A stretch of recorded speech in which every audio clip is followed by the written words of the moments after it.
Operating systems and utility software.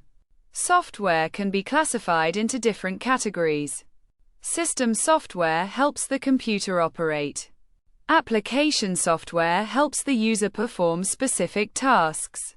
Utility software helps maintain, protect, and improve the system. This classification helps us understand the purpose of different software types. It is an important exam topic.